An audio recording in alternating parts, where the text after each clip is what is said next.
the only other comic book movie that came out this summer, which just recently came out, and it's a. I think we're kind of. It's another one. It's another difficult one. I think we're on a. I think we're on a love-hate kind of on this one. Yeah, yeah. There's a lot. Basically, we're on about Captain America: The First Avenger. Now, it's a case of that the movie itself. You can actually go, yeah, that's a good film. You're one of those people, you know, you can actually go and sit in the cinema and you can actually go, yeah, it's pretty good. But at the end of the day, it stayed very, very safe. Didn't do anything really surprising. This is me just coming out with the cons already, to be fair, you know. It was the fact that there was nothing incredibly different. What was made different was good, but not enough. In my view, it wasn't so much the adaptation, it was more or less just a case of, well, you already know the origin story, let's just throw it out there, sort of thing. So essentially the screenwriters went and said, oh, well, we can make a couple of little tweaks to the origin story, but let's just stay safe and keep it this way. Yeah, you know? I agree with you on that. It was, to me, the way I saw Captain America was, let's make a film about him, because we need to. For the Avengers. For the Avengers. We've already done Iron Man, he's well established and well loved, and everyone wants to see an Iron Man film. Thor came out, surprisingly blew everyone out away with the film. It was a massive surprise to me. The Hulk's been done. The Hulk has been done, he's been established. Sorry, Edward. Yeah, that really is a shame, isn't it? But now we have one last character. We have one last main character for the Avengers that we need to bring out. Because next year, Joss Whedon is going to bring out the Avengers, and it's going to be a massive film. And I will call it now. It's going to be a massive film. However, it was good. It was good, yeah. It wasn't great. It's not the strongest of the Marvel films. God, no. Chris Evans, flame on. No, to be honest with you, he Chris was Evans good. was actually... He was very good. The Captain America. Again, it's the same thing as, like, you know, Ryan Reynolds playing Green Lantern. He did exactly everything that was put in that script. Yeah. He you know, and you can understand him as being this adaptation of Captain America. Yeah. On the con side, I'd say that I didn't really feel that whole leadership thing aspect of Captain America, but you follow him, you feel for him. You empathise with him, and you believe that he is Captain America at the end of the day. You see him as the icon. You don't see him become Captain America until the last 5 minutes of the film. Yeah. Well, yeah. Because that, to me, is what really shapes him up to be the super soldier that he is. To be fair, yeah. I mean, the biggest thing about Captain America is the fact that he is a pre-established legend before he's brought to the modern day. Is it Rumpelstiltskin? No, Rumpelstiltskin. It's Rip Van Winkle. He's Rip Van Winkle, basically. Rumpelstiltskin. Yeah, sorry, I was thinking Shrek all of a sudden. But no, I agree. Everything in World War II, I'm glad they started it off in World War II, because you can't have a Captain America film starting without the origin. Time. Yeah. And it worked really well. You know, all the characters were strong.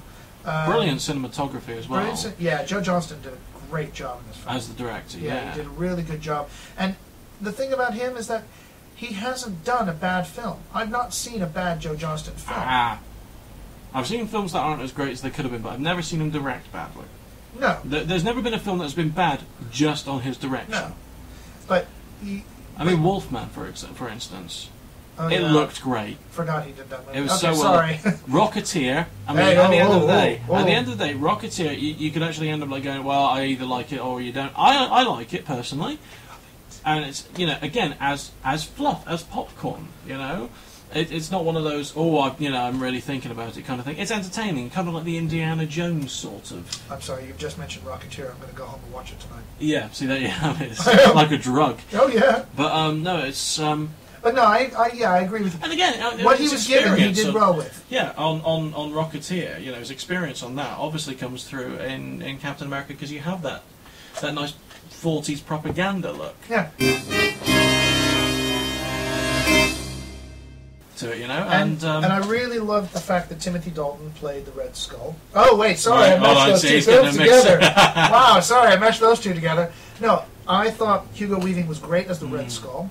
It was a shame there wasn't enough of him in the film, But what he did do, he was strong. And he was strong in it. Kudos to his accent as well, because it was never over the top. No. It's not the "there is the microfilm" kind of accent, is it? It's an actual German accent, and it's guttural and it's brilliant. And and again, he's another one. I've never seen him act badly.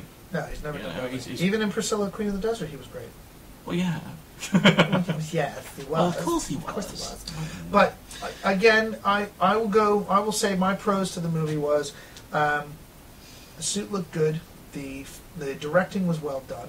The action in the film there wasn't a lot of it, but what there was good. Well, there was, but there's quite a bit that's rushed and montage style, isn't there? The big ones, so like for instance when he actually does become kind of the legend, when he breaks out the whole USO thing and goes on a rescue mission, very cool. Yeah. The mission at the end, very cool. Everything else is a bit rushed, I did actually like him chasing Richard Armitage's character as well. Once he's first become the super soldier, mind you, baffling. And funnily enough, when I went to the cinema, I went with Pam, my not girlfriend, and we the second that the tube opened up, she leans over to me and she goes, "The trousers seem to stretch though."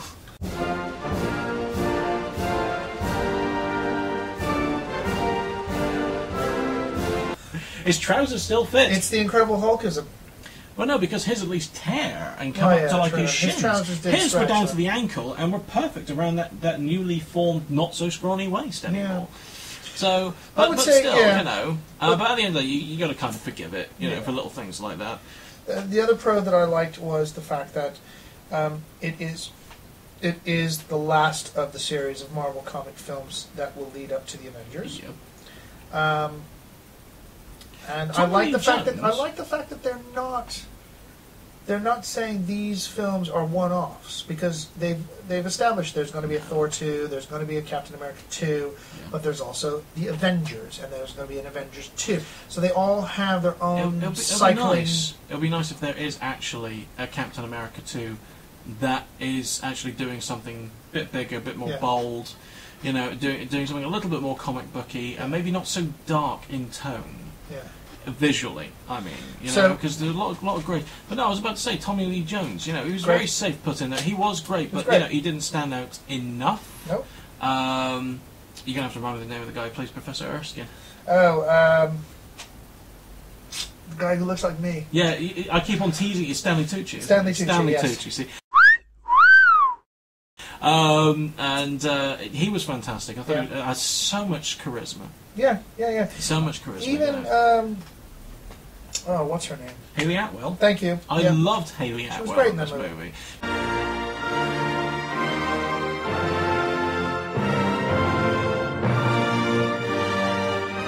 She was. I will actually go on record and say that she was the one that stood out the most. Yeah.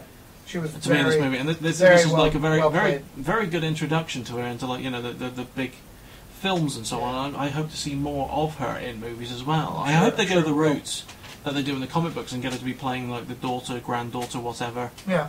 Of that character as well. So, any cons? Any cons? Well, like I say, it's just safe, and you end up like going, but where's the meat? Sort of thing. You end up watching and you go, well, yeah, I know this story back and forth and sideways and upside down and standing on my head. Yeah, it's like watching Bruce Wayne's origin. We all know it. Again, I mean, you have an entire movie of it, and they don't do anything. The only new and fresh things that they do is the whole kind of like Bucky is. Already pre-established as being his best friend. He's already like the military type. He is the big hard man and that sort of thing. The fact that they actually still go the same route with Bucky, the fact that Bucky does actually disappear to an icy death kind of thing, so that does open up the Winter Soldier. But then it's safe. It's not very, very different, you know? It was different enough to actually make it an adaptation, but not. They weren't really risking anything. I would, the USO thing was brilliant. But it was too brief, and it just was too little too late for me, in my opinion. Everything else was just too safe. Howard Stark as well, I'm sorry.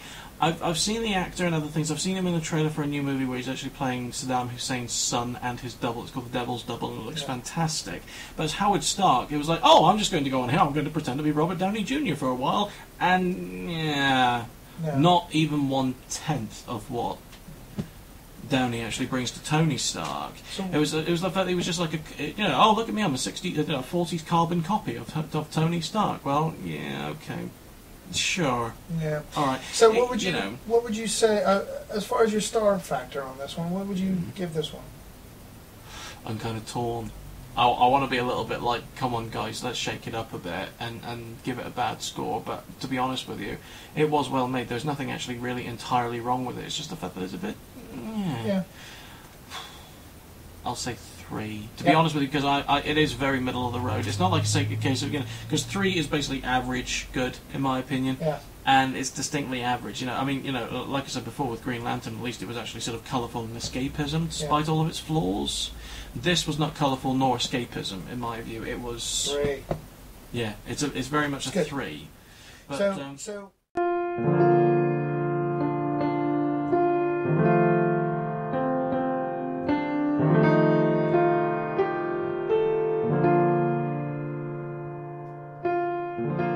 Let's say our top 3. Out of the 5 of those films, what were your top 3? My Start top with 3. 3 and work your way up. So 1 being the best? 1 being the best, so you go 3, 2, 1. 3, 2, 1. Okay, fine. Let's see. 3 would be Thor. Okay. 2 would be Transformers. Mm-hmm. 1 would be X-Men. Fantastic. To be honest with you, I'm more or less the same. It's just that 1 and 3 is the other way around. Yeah, I kind of figured Thor would be number 1 for you. Because, no, that is the way that it goes. Sorry, I got confused for a moment. So yours would be X-Men, First Class, Transformers. because it's a great starting point. Yep. Transformers, because it was a great end Yep. to what has been a very entertaining trilogy. And Thor, just because at the end of the day, it was so big, it was so fantastic, it was the first one out of the gate, it was going to be very hard for anybody else to keep up with that. Yep. And there's just nothing wrong, really, with that film. No, it's I mean, you could argue at the end of the day, because, it's a little bit hammy here and there, but you're like, yeah, but you kind of need that. Then again, Thor is him. No matter what you do, even you're reading comic books, he is thinking it is him. So at the end of the day, I mean, you guys could actually say something different. If you, please comment below. Say if you actually think differently. If your top 5 or your top 3 are completely different, just say. I mean, maybe you actually have an opinion completely different to ours. Maybe you actually think that Green Lantern's a masterpiece. Maybe you think that Thor is actually the worst thing that's ever been made. Don't get all crazy. No, Okay? Don't get all crazy. I nearly got away with doing it with a straight face. Then, Yeah. Damn you, you know me. Yeah, what can I say? Green Lantern is great. Good lord. Well, Green Lantern is great. Just unfortunately, That's like giving the award for Best Picture to the Fast and the Furious 5. Ouch. Yeah, sorry. Ouch. Ain't gonna happen.